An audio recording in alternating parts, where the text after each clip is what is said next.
Oh, really? Hey everyone, welcome back to the channel. So I know it's been a very long time, literally a year since we last posted a video. Definitely a lot of difficult times have been going through since the first creation of the channel, but here we are picking it back up, and I really do need to catch you guys up on since a year ago with all the things that we have going on. So just to kind of give you guys an update of what we have. I know I'm going to have some missing parts, but I will catch you all in later on whenever I make those videos as well. But for in this video, I'm going to show you our latest set of what we did for this year, and then we will go on later on to display the construction that we did and the inspection packs that we did for the land, but also just to kind of review everything that we currently have on the land here.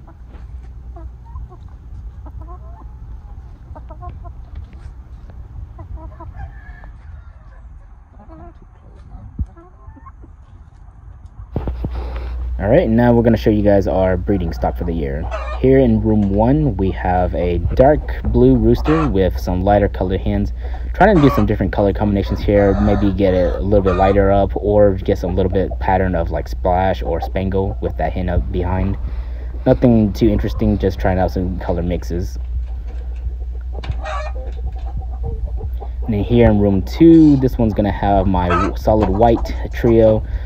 Going to be producing a lot more of those. I already have a hen in the nest. She's probably sitting. Not sure yet. We're going to have to check on that later on eventually. But this here is for the solid white.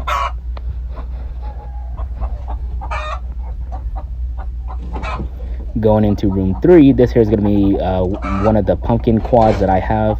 Definitely really nice. The rooster I just got this year, so he's new to the land. So we're going to try and get as many successors as I can off of him with this quad here. Trying to get some darker tones in the pumpkins and maybe lighten it up with the other hens. Room 4 here. This one here is going to be one of my first blue trio that I have. Really nice bright blue, lighter color tones than what a lot of people typically have, so I'm trying to keep that theme going on with this one here.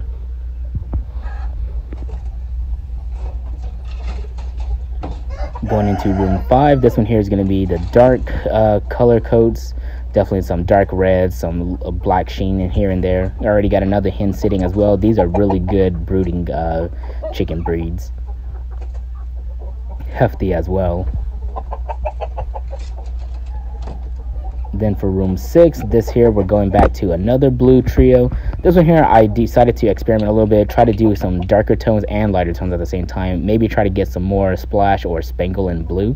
So that's what I have for this trio going on.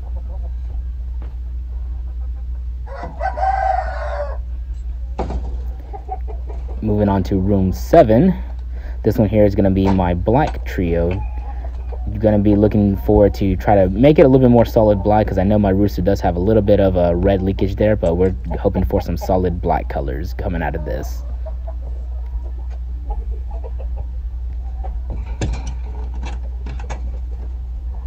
Going into room 8, this here is going to be my other pumpkin trio. The rooster has been on my land for a little over a year now, probably coming up close to 2 years, so got him some new hens. Going to try to get some lighter pumpkin color tones in contrast to the darker pumpkins on the other side of the room.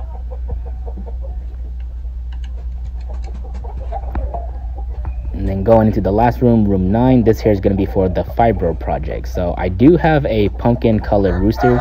So what I'm going to try to do is get the meat tone a little bit darker again, hence the black hen in the back. Try to get them more fibro again. And so you guys can already see this here is the collected eggs from all the breeding pairs that I just got done showing. This here is roughly 148 eggs that we counted, just coming from our breeding pairing that we have done this year so far. Roughly, it's about fairly skewed off for the favorite towards the pumpkins, just because they have a little bit more hens and they're more experienced roosters, so they definitely have a lot more eggs production compared to the younger stags. So we did categorize them based off of who belongs to which, and as you can see, literally the pumpkins have the most in their stash. The one that has the full tray that there is from a different set of birds. We bought those from Game Farm, and we're going to be experimenting with those as well, just to see how they do in the incubators. So Here we are loading up the trays. It's going to be 6 full trays that are going into the GQF incubator here. We got the 1502, probably one of the best ones that you can get for your buck. Very great to get into until you can upgrade to better incubators out there, but for sure this one here is highly recommended. We are not sponsored by them or anything like that, but just showing off that we do use them and it has produced a lot of success.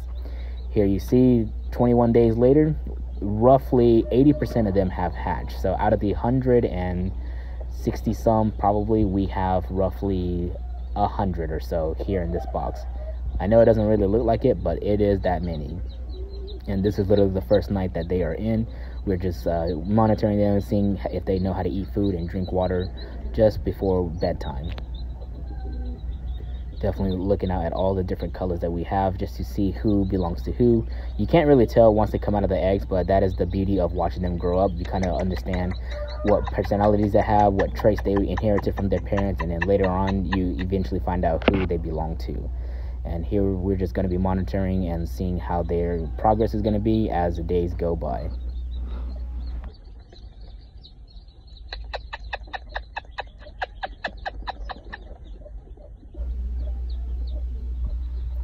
Alright, so here we are a couple of days later. We do have more chicks in here because others were hatching later than others. You're typically going to find that whenever you hatch an incubator, some of them will hatch earlier than others. So definitely always just go back and check and keep in mind that what you might potentially have left in there. Always turn over every egg for sure, just in case. Now, of course, you notice that we still have that food bowl in there. The idea behind that is to jumpstart their digestive system by making them hop into it, kind of like exercising to get your food. So it just makes sure that the chicks are active and make sure that they are going to be developing faster than others because they are kickstarting their cycle a lot sooner. Of course, if you do have some of them that are a little bit too tired, you can always just move them around and drop them into the bowl to kind of help them kickstart their cycle as well. This little guy, on the other hand, he was recently dropped in as well. He's finally dried now, so you can still see bits of eggs on him. Just got to go through and pluck those off. It comes off as easy as skin once it's dried, so definitely you want to wait for them to be dried in order to clean them off. It's a lot simpler. That way it doesn't pluck off their feathers as well. Now, of course, the box isn't entirely filled with wood chips because we wanted them to be concentrated towards the other corner where the light is at. That way they don't go off and exploring and then potentially die from cold or anything like that. So kind of a technique that we develop in order to make sure that everyone gets situated into one corner instead of another corner. Just kind of a grouping habit. Anyways, guys, I'm glad you guys came back and watched the YouTube channel. Now, I know, of course, we've been gone for quite a while, but we will continue to upload new videos. So stay tuned, subscribe, and like, and then we'll catch you on the next one. See you guys.